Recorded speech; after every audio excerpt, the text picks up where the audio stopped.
been a member of the ICTM for many, many years. My first ICTM conference was in 1979, and my first board appointment was in 1985. In the ICTM I had many functions I established. I represented both Croatia and Slovenia. I served in the board. I was co-founder of the study group on music and minorities. I established the study group on applied ethnomusicology and then hosted several study groups also in Ljubljana. Of course, since this is a celebratory conference of our 70th anniversary, time was devoted to thinking back, trying to understand the history of the Council, how it was founded, by whom, its main figures, its relationship with UNESCO, with different political powers. And also this is a moment for us to reflect about the future. In 1950, the UNESCO General Council authorized the IMC to start producing recordings in the interest of international understanding. And the first recordings that were produced were actually electroacoustic recordings by contemporary composers. I think the issue of how media should be used to help improve cross-cultural understanding is still up in the air, and it's still important to the Council, but I think all of us are dealing with it in different forums and different ways, with different kinds of projects, be they video, websites, or not even CDs anymore, but files. 2 years later, at the 1953 IFMC conference and festival held in France and Spain, a Westminster disc was released in 1954. The disc had an introduction by Ralph Vaughan Williams, president of the IFMC at the time, and apparently one of his few direct involvements in council matters. Of particular importance here is that the recording is noted as being, quote, made under the auspices of IMC, in brackets UNESCO, in cooperation with IFMC. This kind of wording becomes extremely important. The first publication of the Council was the first bulletin from 1948. Again, no mention of assistance from UNESCO. We are in, well, let's say performing arts, music and dance, or whatever you want to call it. That's only a very small section of what is covered by the convention. The convention also covers oral traditions for the first one, and that is the key of this convention, I would say. That the other convention about tangible heritage, the 72 convention, did not at all talk about oral traditions, and that part that we are dealing with was entirely left out, and that was a very strong political statement, I think. Collaborations with IMC were also apparent, such as Karpelis's folk song collection from Europe, here again under auspices of IMC with the assistance of UNESCO. Maud Karpelis in 1936 applies her fieldwork techniques with note-taking and music notation, we know that now, along with follow-up correspondence, because there was follow-up correspondence that we know about in Blotto, not in London, and with the leaders of sword dance groups. Her dance music research interests, along with international correspondence, are additional aspects that led to the post-World War II founding of the IFMC, including a dance perspective. Here's a photo of Maud with Helen Starrow, who is documenting what's going on, and these are all the legs of people watching the dancing. An international folk dance council had been formed with Maud as secretary, and it was under this organisation that an international folk dance festival in Stockholm, Sweden, was arranged for August 1939. In spite of the international situation, the festival went ahead. When I was there, this stone porch was pointed out to me as where the location where Cecil Sharp and Maud Karpelis saw the running set. The aim of this festival was to enable participating countries to become better acquainted with each other's folklore and to give specialists and research workers from all parts of the world an opportunity to study the characteristics and common features of the folklore of the Balkan and Adriatic countries. Yes, after the Second World War, the festivals from the English Folk Dance and Song Society continued and brought in, but they were still mainly European groups because they were just coming for a weekend. The Provisional Constitution stated that the name of the organisation shall be the International Folk Music Council, and underlined, it is understood that the term folk music includes folk song and folk dance. The objects of the council shall be to assist in the preservation, dissemination and practice of the folk music of all countries, to further the comparative study of folk music, to promote understanding and friendship between nations through the common interest of folk music.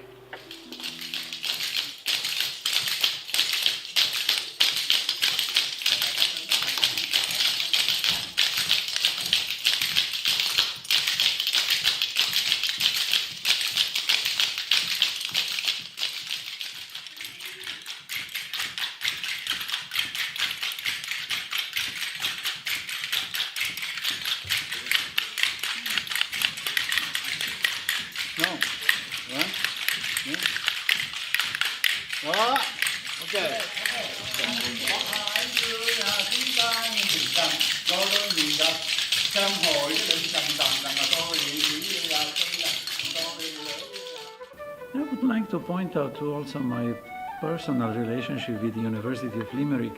I served here as an external examiner many years ago, and from then on there is a very positive relationship, and I feel very comfortable here in this environment. And I'm very, very happy that we are celebrating now the 70th anniversary of ICTM exactly here at the Irish World Academy of Music and Dance.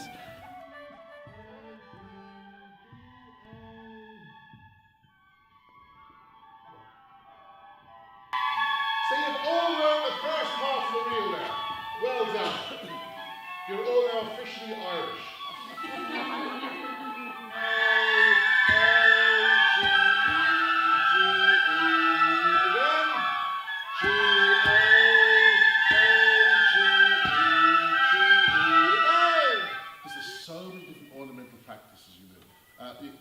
And for a start, that note from below, what if I was playing it, I'd do. So I'd actually play a little D before the first D too. Hear that?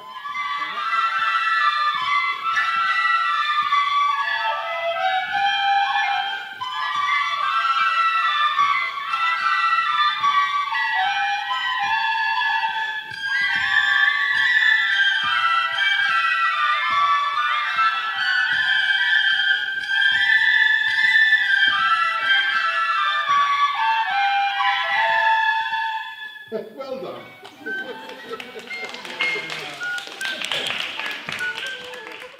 I'm a member of a number of different societies and councils and organizations, and I think what sets the ICTM apart is the international representation it has with its national committees and a very intentionally multinational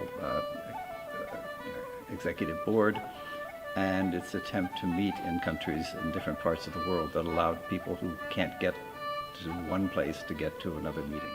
I think one of the key things is the study groups. I think that's where the most diverse people in the younger generation, the older generation, can actually meet and talk more effectively and create relationships that then they build on when they're here.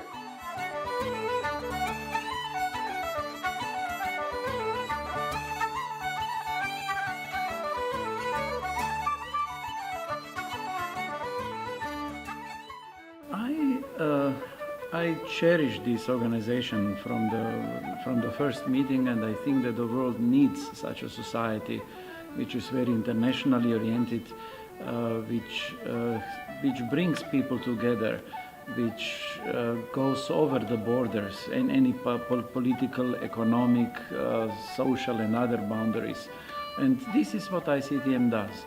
And I think this is one of the things that attracted me to the society. And I always thought that maybe it can do more in terms of social justice, and in particular in bringing scholars together.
delighted to see it grow and to see the wonderful interaction that is taking place at this conference in Limerick, and also to see a considerable number of young scholars and students who are here and who are giving really some excellent presentations.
This conference was also very special, not only for bringing a very large representation in terms of countries and perspectives on music and dance research, but also for exposing us to Irish music and dance in its different expressions. My name is Catherine Foley and I course direct the MA in Ethnochoreology here at the Irish World Academy of Music and Dance at the University of Limerick, and I'm the co-chair of the Local Arrangements Committee for this conference. And hosting this international conference is extremely significant for Ireland, for the University of Limerick and for the Irish World Academy of Music and Dance. In Ireland, it is the first time that a world conference from the ICTM has been hosted here, and that is extremely important for us because we can share with a wide community of scholars our rich practices of music, song and dance, and equally scholars from all over the world can share their knowledge and their research in performing arts practices with us. 1, 2, 3. 1, 2, 3. 1, 2, 3. 1, 2, 3.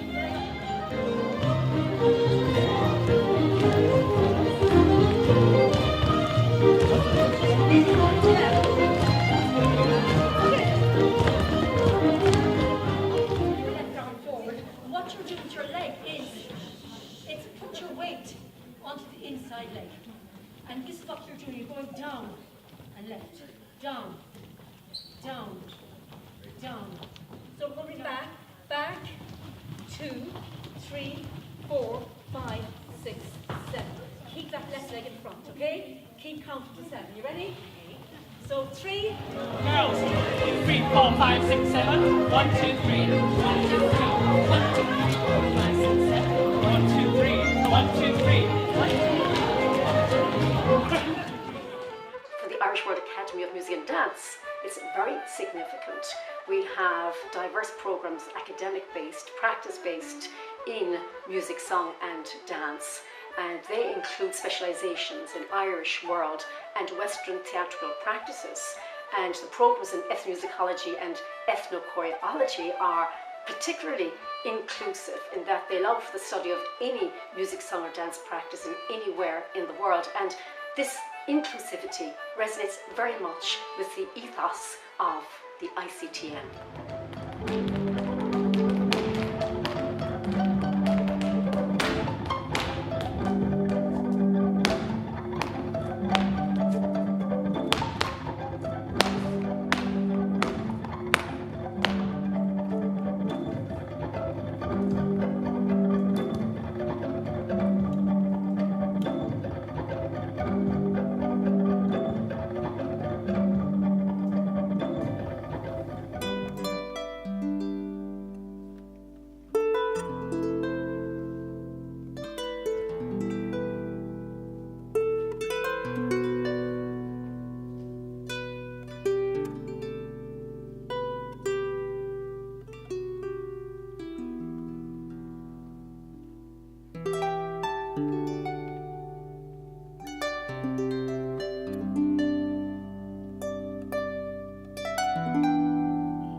An ever ye is een mo verhietig,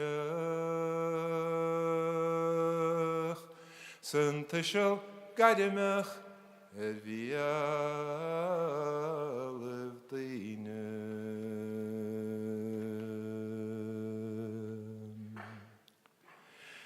Shin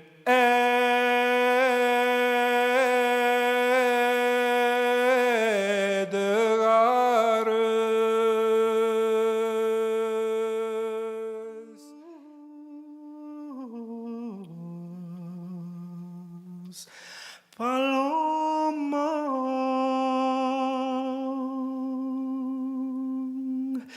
que van a saber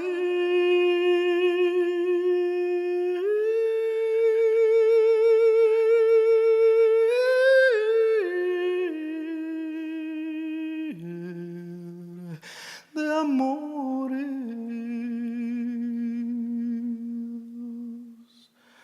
Cucurrucucú, currucú, currucú, cucurrucucú, currucú, currucú, cucurrucucú. As een schroer vroeg revan, rein roa lefekalwe, mokri oso men vain. Crown fuel traumaulach, farshing bras. When I really looked into the rules very seriously to check once more what is my role, in fact I found that the rules were very much out of date. An important part of our role was to maintain and enhance a sense of continuity with the past. And we didn't want to be particularly innovative. We wanted to maintain that sense of continuity of the organisation. We are very much on the way of being, we're more and more global, I would say. Our representation is much broader than before, and one of the things that we need to work on is our outreach in 3 areas: Latin America, Africa, and the Middle East. These 3 areas are underrepresented in the Council. There are 3 areas where a lot is going on. I think we've done a few steps in that direction of understanding our past and thinking collectively about our future. But of course, we need to do more, and we will continue to do more. But I'm very happy now that we also have a new way of, a new kind of scholarly meetings in which ICTM brings together also its sister societies, and this is called fora. So the next such forum will be in Beijing in 2018, and I very much look forward, let's say, to have a meeting together with the colleagues from SCM, from IMS, from YAML. I think we had a very good ICTM meeting in the sense that the executive board seems to be functioning very well, and people seem to be coming in to give papers. We always miss the people who can't be here or people who are no longer alive, and we're here and we're part of its building. But people like me are looking forward to being around in 2 years and going wherever it is next.